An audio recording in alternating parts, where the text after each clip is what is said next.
I'm going to tell you, Harry's has a recipe online. They have a video of how they make this cake, but honestly, I think they did not want the home cook to know exactly how they make it, so that you have to go to the restaurant to get the real thing. It was not identical. So I've tweaked the recipe a little bit, and I think this is an extremely close approximation. So come with me and I'll show you how I make Linda's Harry's Cipriani vanilla meringue cake. The first component of the cake is going to be our pastry cream. So we're going to start with 1 cup of whole milk, not low fat, please. Have your double boiler ready to go. Then we're just going to put our 1 cup of good rich milk in the bottom of our double boiler. So we're not going to scald this or boil it. We want to bring it up to just below a boil. Now the ingredients that we're going to need to make pastry cream are very simple. In addition to our 1 cup of milk, we're going to have 2 tablespoons of cornstarch, 4 tablespoons of white granulated sugar, 2 teaspoons of a really good vanilla. Invest in really good vanilla. Don't use imitation. I know real vanilla is expensive, but it is worth it. 2 egg yolks and 1 whole egg, and 2 tablespoons of unsalted butter. While the milk is warming, we're going to put in 1 whole egg. Let me put this little bowl over here. And then we're going to do 2 egg yolks. Then we're going to put in the sugar and the cornstarch. Mix the eggs with the sugar. Sprinkle in the cornstarch gradually. Don't want any clumps or lumps.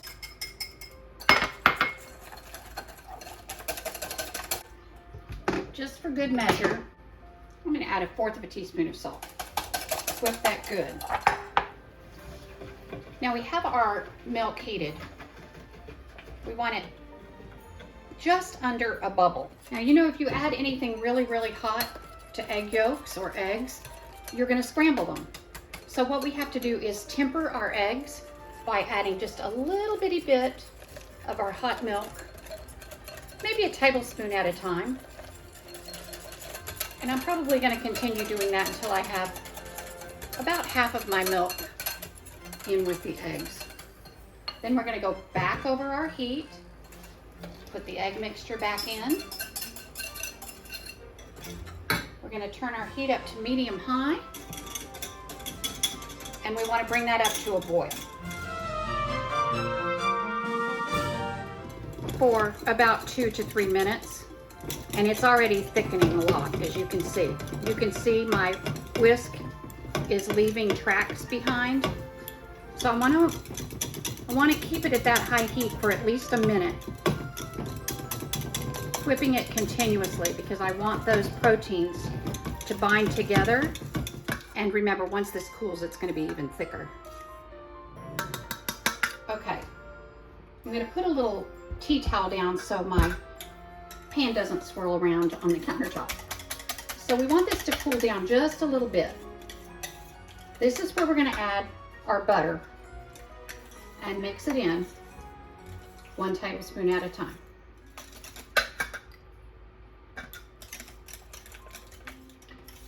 That will also cool the temperature down a little bit so that we can add the vanilla. Now remember, we've talked about this before. Vanilla is almost completely all alcohol, so if you add your vanilla during the actual cooking process while it's on the heat, all of the vanilla will evaporate. So we're going to add that once it's cooled off and mix that in. Oh, it smells so good already. And here's our pastry cream, literally thick, rich French pastry cream in about 5 minutes. Now I'm going to put this in a bowl because this is going to go in the refrigerator overnight.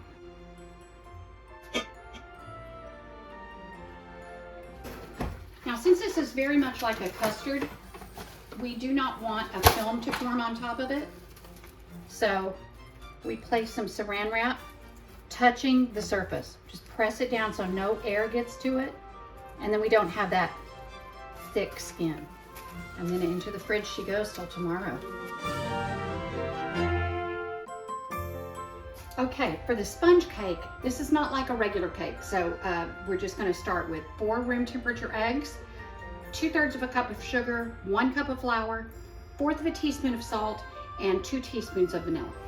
I have greased and floured 1 8-inch springform pan and 1 little bitty tiny one that I'm gonna use for a tester. We're gonna put on our balloon whisk attachment. Now we always want eggs to be room temperature for baking. They fluff up so much better. I'm gonna crack them first into a mixing bowl just to make sure that I don't get any shells or anything in there, which I sure enough did. So you know how to just get it out with the eggshell. All right, 2, 3, 4. We're gonna put those together with the sugar in our mixing bowl.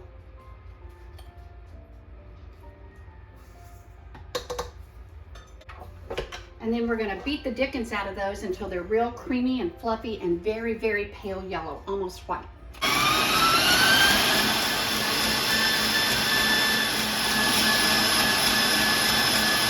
Okay, this is how stiff we want it because we are not adding any leavening, so we're whipping a lot of air into this to give it the fluffiness that we're looking for.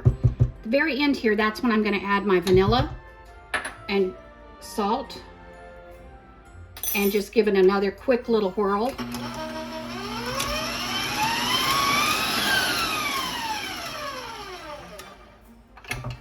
And then down she goes. Look how thick this is. Now I'm just gonna quickly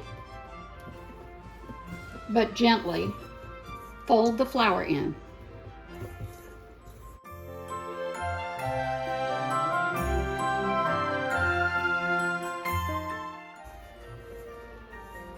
Don't want to overmix this because we've got all that air fluffed into it. So we just want to nicely fold it in and be done. No beating. Next, we're going to distribute this in our pans that I've already been greased and floured.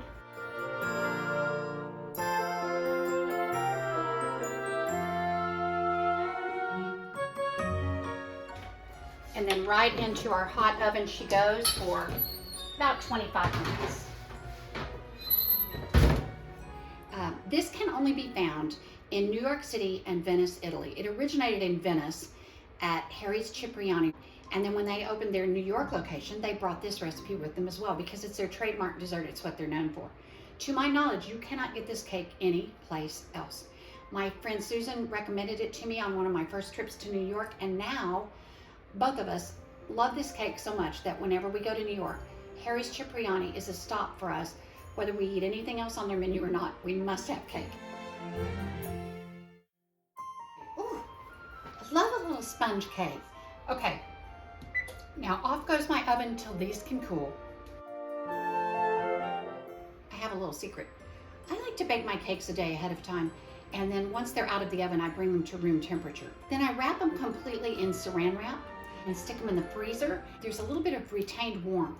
And when it gets trapped in with that saran wrap, it gives the cakes a little bit extra density and a little bit extra moisture, and it makes a better cake actually. So when I have the time, I do bake mine a day ahead of time. Okay, so here's our little cake. It's by and large fairly cool. I'm just gonna take a sharp knife, run it around the perimeter real quickly, and then just loosen my little springform pan, and out she comes. I'm just gonna plop off the bottom. If you grease and flour your pan properly, it just comes right off. And there we go. Okay, part 2 is coming tomorrow, but for you it'll just be one moment. Okay guys, here we are on day number 2, and I'm getting ready to make the filling. Remember yesterday we started with our delightful pastry cream. This is it, look, it got very, very thick. So this is a very simple process for the filling. We're just gonna add 1.5 cups of heavy cream to our mixing bowl. And remember, we want our heavy cream to be icy, icy cold.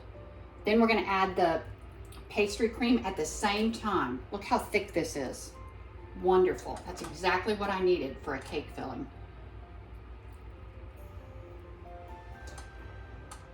We're gonna bring up our mixing bowl and let it go.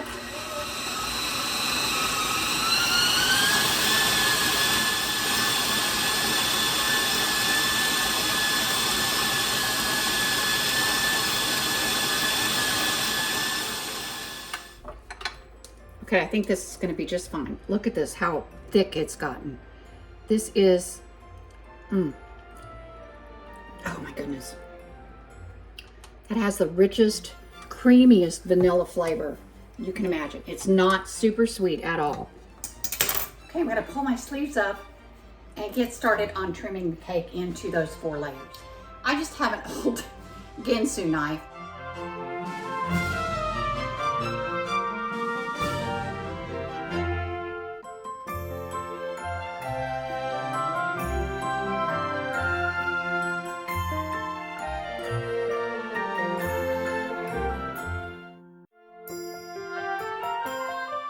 Okay, 1, 2, 3, 4 layers, very thin. But this is why you want a sponge cake. It's not so fragile that it'll fall apart. It's also more porous, so it absorbs whatever flavors you're putting on it. And now we're ready to fill. I'm gonna start with my mom's beautiful little cake platter. I'm just gonna plop down a little bit of my pastry cream on the middle, because this cake has to travel in the car and I don't want it to slide around. I'm going to start with about 1/3 of my pastry cream mixture. Oh, this is so light and fluffy.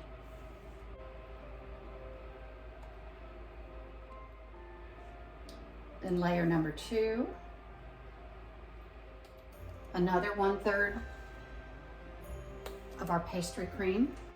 If you wanted, you could actually double the amount of this filling and have twice as much between each layer.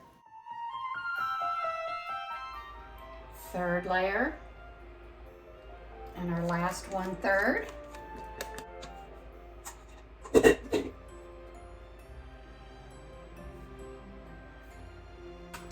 Then we slide our last layer, which is actually the bottom, and I'm going to turn it right side up, because that way we kind of get a squared off top.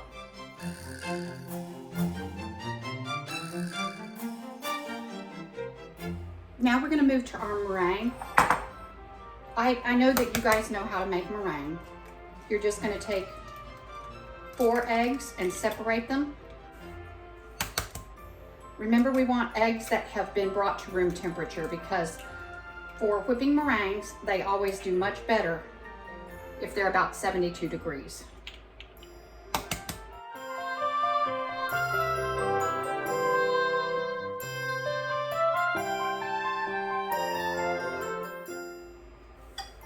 Okay, on with our balloon whisk.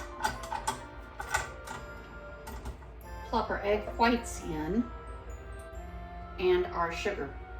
I'm going to use about half the sugar to start, and off we go.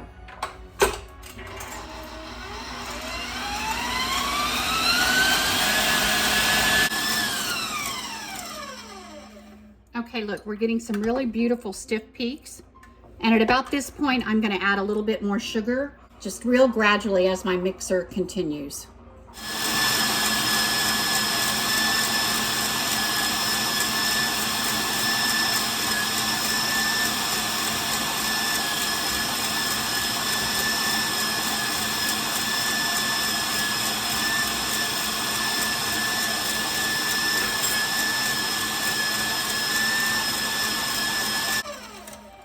And at the end, my really good vanilla.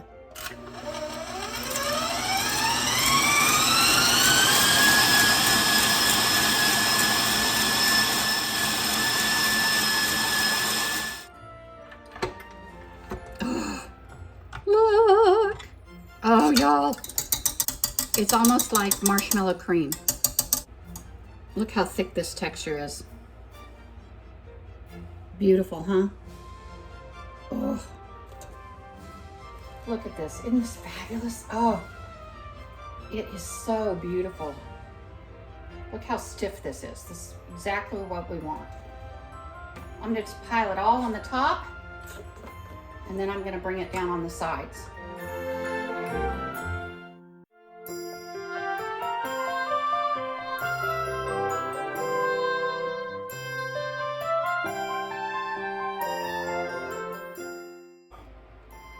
I'm swirling the top because I want some little texture. Because there's a really fun part coming up next. If you like to play with fire, this is very fun. Okay, here we go. We're just gonna brulee the sides and the top of our cake.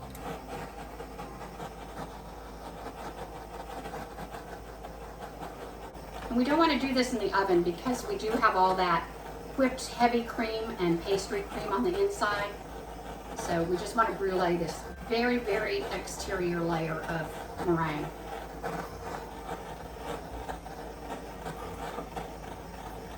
Smells like toasted marshmallows, you guys. Oh, those Italians. They know what they're doing.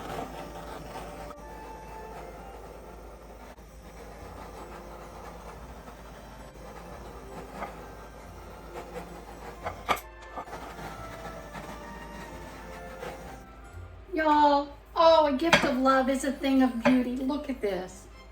What do you think? Oh my gosh, that is spectacular. That's a birthday present, huh? Woohoo! I'm glad my friend and I like the same things. Now you know how I believe good enough is well done. Sometimes you don't want to mess with a thing of beauty, but I am gonna put a little bit of edible glitter on the top of this because it's a birthday. And Susan is very, very special. So she should have something that's really sparkly. Beautiful. Can you see all the pretty little sparkles on top? And then we have the sides with the gorgeous brulee. Oh my goodness. Now, do you guys see why I only make this once a year? It's not that it's difficult to make at all. Every component is really, really easy, but this is such a spectacular cake that you don't want it to become commonplace. If you only get this once a year, it makes it all the more special. Oh, I can't wait to cut into it. Happy birthday, Susan.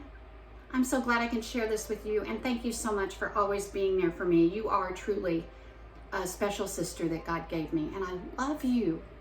Happy birthday.